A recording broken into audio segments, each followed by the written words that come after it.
Over 3 years later from the time that Godzilla vs. Kong released in theaters, we are finally getting our first highly articulated, movie-accurate Kong figure from the Monsterverse. So here we have Kong, exquisite basic series from Godzilla Kong: The New Empire, and he looks amazing, right? Like, we saw him at San Diego last week, and he is now up for order, and he's looking just as cool. So here he is in his fighting stance. He comes with a battle-damaged hand from his battle with Shimo. He's got the frostbite applied. He's kind of reeling in pain a little bit. Here he is standing in his axe, with his axe, in a more of a battle pose. Here we have a photo of the spread, all the accessories that come with Kong. Ton of accessories in the box. We've got 4 interchangeable pairs of hands, 3 head sculpts, an axe. I'm not sure if this is the same axe that came with the very first Kong, because I didn't pick up that release. But here it is. It looks really good. If you watched my coverage last week of San Diego, you might remember that there was supposed to be another head sculpt that came with this. According to the sculptor who's on Twitter, that sculpt is not coming with this release due to licensing reasons, apparently. But I anticipate that will come with a Beast Glove version coming a little bit later down the way.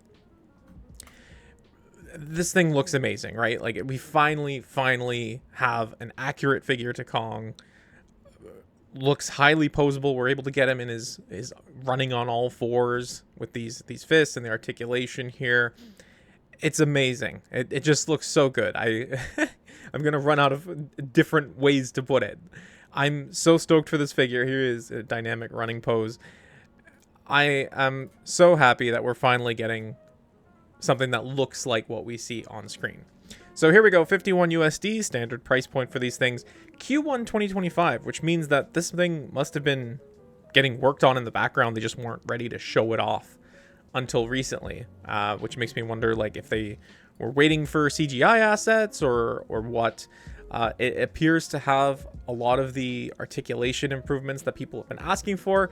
I mentioned in my one video around, like, where is the Kong figures, that I hoped they would cut the torso into 2 with 2 different ball joints to add, like, the ability to flex, because in my mind that's where the Kong Skull Island figure really suffered in its inability to really crouch forward a lot. So this figure will be coming to Entertainment Earth shortly. If this is Q1 from the China release, I expect that the domestic release will be around Q3 2025. My friend Harold over at the Figure Mania show, he's already got his affiliate link up. You can save 6%. If you're in Canada, like I am, it is the same price to order through Harold's link that you would pay in Canada for a domestic release after sales tax. So in my mind, like, yeah, go use Harold's link, Figure Mania show, because you'll get the figure for the same price and you'll get it like 3 or 4 months earlier than the actual Canadian release.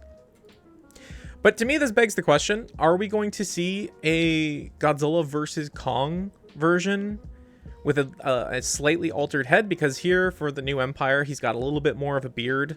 I think his coloring overall is maybe a little bit darker. Just judging this and how Monster Arts handled their release, it makes me wonder, are they going to do a new head and redo the GVK version? Like, I don't know what they would do to differentiate it other than a new head, and I don't know if a new head is really worth the cost of entry unless they really add more things to the package. But at this time, maybe I just haven't thought about it long enough. I don't know what they would put in that package. This does make me hope that they will revisit Kong Skull Island, because as much as I like the Kong Skull Island figure from Hiya, I don't think that it's accurate whatsoever. And so if they go back and redo something and nail it as well as they've nailed this here, I would definitely go back and pick up a Kong Skull Island version. Maybe it comes with like the propeller and the chain. I think that would be really sweet. And this makes me super excited to see the Scar King that's coming from Hiya Toys. I hope that we get to see it at New York Comic Con in a couple of months, because while I do like how the Monster Arts version looks, I now have so much faith in Hiya being able to give me something that really looks like what we see on screen. So, are you going to be picking up the new Kong figure from Hiya Toys, Godzilla Kong: The New Empire? Let me know in the comment section down below. You should go use Harold's the Figure Mania show, you should go use his Hiya Toys link if you plan on picking him up. I think that this guy's going to sell really well. And if you were waiting for a domestic release, I will drop the Entertainment Earth link when I have it. So thank you so much for watching, and I'll talk to you again soon. Have a great weekend.